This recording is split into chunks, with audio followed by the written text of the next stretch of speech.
No nii.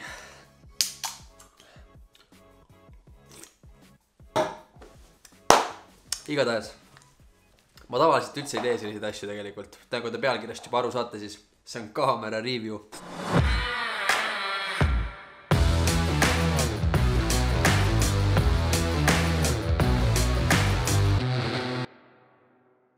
Et mina teile teab, mis nohiklikku ülevaadet sellest asjast ei anna ja tõenäoliselt seda keegi kuulata ka ei viitsi, spekid leiab igaüks internetist ise üles, aga mina räägin kiirelt põgusalt siis minu jaoks tõenäoliselt ühest kõige olulisemast faktorist ühe kaamera puhul või tähendab siis küsimusest, milleks on, kas see tekitab enesekindlust, et kui palju siis reaalselt sellega ikkagi välja lähed ja pildistad, et kui võimsana sa ennast selle kaameraga tunned ja ilma pikema mõtteta võin ma kohe öelda, et see kaamera paneb sind tundma ülivõimsalt, nagu superkangelasena võiks öelda.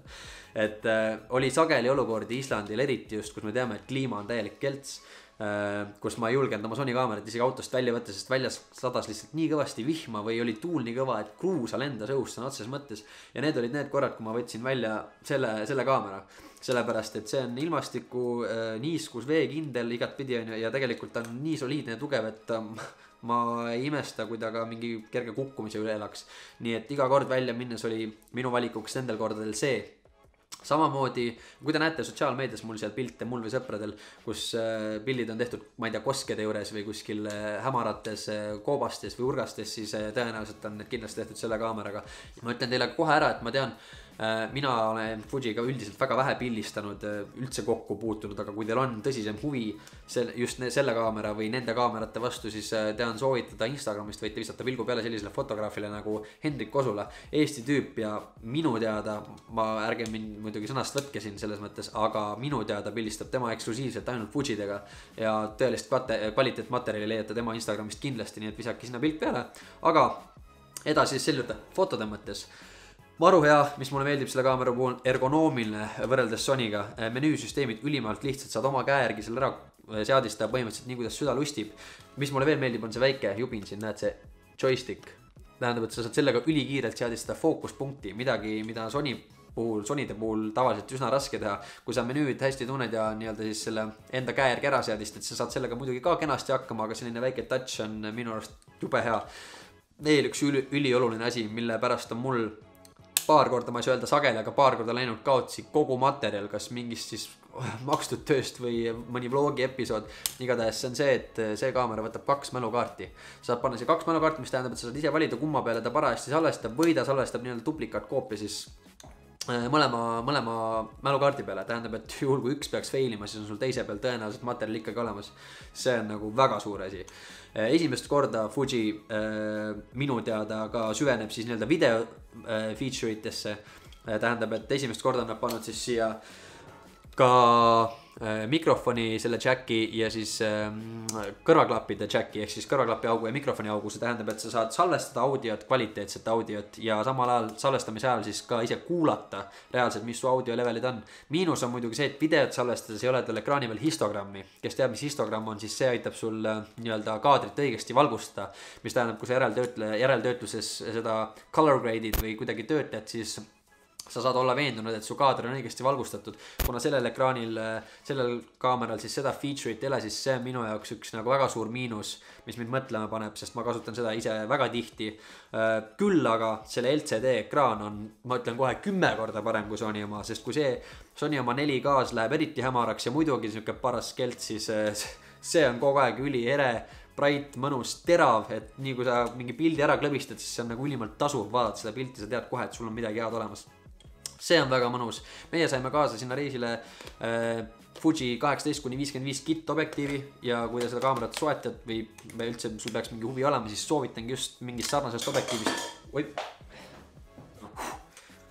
Ilmselgelt mu kodus on päris tolmune. Soovitangi just mingit sellist sarnast objektiivi, sellepärast et tegelikult see on ülimalt valgusküllane. 2.8 tähendab, et ka hämaras koopas või kuskil õhtuhämaruses kumas võid saad sa väga teravad ja kvaliteetsed pildid. Mulle meeldib, et ta on hästi ergonoomiline, siin peal on nupud, sa ei pea menüüsüsteemides kuskil surfama ja ringi aelama, et õigeid seadistusi saada, sellepärast et ütleme reaalses olukorras, kus mingit üritust pildistad või sul on palju inimesi, keda sa pildistama pead, eks ole, pulm näiteks, siis on ülimalt tähtsad, et sa hästi kiiresti seaded paika saaksid ja selle jaoks on põhimõtteliselt siin peal nupud olemas. sa saad väga kiiresti sättida oma shutteri, ISO ja saad veel lukustada ka, et sa kogemata pihta minnes siis oma seadeid tuksi keeraks nii-öelda. Exposure compensation dial ehk siis saad valida, kas ülevalgustad või alavalgustad oma kaadrit natukene. Nagu ütlesin, meil on siis flip screen ka, see on täielik jama jälle, ma ei saa aru, et kui sa juba teed flip screen'i, Sony'd on sama teema, kui sa juba teed, siis tee siuke, mis käib igat pidi nagu Canonitel on väga luks. Perfektset kaamerat ei ole olemas, seda teavad kõik, on ja seda on pannud ühelt ka, aga siin on mingi siuke juurde, et ta käib nagu niimoodi välja ja ta käib alla ja saate teda külje peale panna. No okei, ma saan aru siis portree režiimis niimoodi kuidagi, eks ole, midagi võib-olla või Instagrami story't tehes siis võib-olla on sellest kasu, aga mina sellest nagu aru ei saa, ma pigem murran, et kogu aeg ära, mul Sony oma juba on ühest nurgast kõver enam korralikult tagasi kinni käi, sellepärast et see on lihtsalt minu arust üks imelik lüke. Peale saad lisada ka välgu. Asjad lendavad kogu aeg, need ma kaotan ka kogu aeg ära. Peale saad panna ka välgu, tähendab, et mis tahes stuudio sessioonideks on see kaamera samuti väga sobiv. Aku on paras saast, selle ütleme ära, see on sama saast kui sellel Sonyl. Päeva kindlasti sellega vastu ei pea, kui sa oled tõsisem pillistaja filmija, ehk siis soovitan kindlasti neid paar tükki muretseda. Ja alla käib veel tal tegelikult akud alt, mis tähendab, et kui sa video töö jaoks selle kaamera peaks endale just soetama, siis kindlasti koos akud allaga, sellepärast et ilma selleta saad sa lindistada ainult 10 minutit videot, mis on täiesti arusaamatu lükke minu arust Fuji poolt. Kaamerad alla paned alla, siis saad mingid nii-öelda sellised power mode'id unlockida, ehk siis 30 minutit filmimist ja kiirem mingi burst mode, ehk siis kuni mingi 11 kaadrit sekundis vist ja nii edasi. Muidu iseenesest super luks. Mis siin veel on selline kiire valikute menüü, see mulle väga meeldib, sa saad siia panna põhimõtteliselt ükskõik mis tahes seadet siis endale ja see tähendab, et kui sul kiires olukorras on vaja kas video või fotoseadeid muuta, siis sa saad siit quick menüü alt kogu aeg seda sättida, autofookuspunkt, põmm, võtan selle maha joystickiga, väga lihtne, üles-alla, super luks. Üks väike miinus, mis on veel on see, et võrreldes siis jälle minu selle Sonyga, on see, et tal ei ole in-body seda stabilisatsiooni, ehk siis kere sees sensori peale ei ole stabilisatsioonisüsteemi. See tähendab, et kui sa video jaoks või ütleme siis jälle hämaramas valguses tahad võib-olla kvaliteetseid fotosaada, siis sa pead ikkagi kindlasti mõtlema selle peale, et sul oleks ka optilise stabilisatsiooniga objektiiv ees või et siis pildista näiteks jala pealt ja tähendab siis 3 jala pealt ja tripodi pealt, võta kuidas tahad, on ju.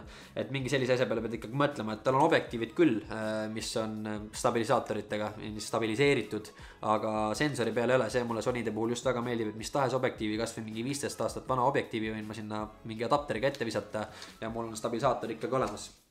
Vot, aga põhimõtteliselt mul enam teile pikka juttu ei olegi, fakt on see, et kas ainult fototööks või ka videotööks, aga mina plaanin jõulude ajal tõenäoliselt oma kiti välja vahetada. Ma ei ütle, et ma täielikult Sony pealt ära kaon, tõenäoliselt ma ikkagi mingil määral jään selle peale, võib-olla jään videotöös just siis Sony peale, aga võib-olla võtan siis kõrvale fotode jaoks Fuji, sellepärast et mulle lihtsalt, kuidas ma ütlen, see lihtsalt sisendab minust enesekindlust ja ta lihtsalt tundub käes kuidagi nii mõnus või paras. Nagu ma ütlesin, mul on reptiili käed ja grippi tal küll ei ole, see on jama, et kellel vähegi suuremad käed, see võib-olla paneb seda natukene pahaks ja ma imesta. Aga peale selle on see lihtsalt, ma ütleks, et ülim tööriist ja ma ütlen veel kord, mul ei ole sellest kopikatki makstud, lihtsalt see on esimene kord, kui mingi kaamera mulle nii tõsiselt muljet avaldab, et ma tunnen, et see on nagu sama soliidne, enesekindel ja kõva tööloom nagu minagi. Nii et sellega tänaseks lõpetamegi. Mul ei ole teile muud öelda, kui et olge ilusad, olge mõnusad, olge teineteise vastu head, hoidke jalgpedaalil ja lõborelt kokku ei hoia. Ja kui teil on veel küsimusi kaamerate, töötluste, mis iganes teemadel, siis andke tuld. Kui te selliseid episoode enam kunagi näha ei taha, siis pange dislike. Kui see oli enam-vähem okei, siis visake like, subscribe'ist ka ära ja ütle tšau!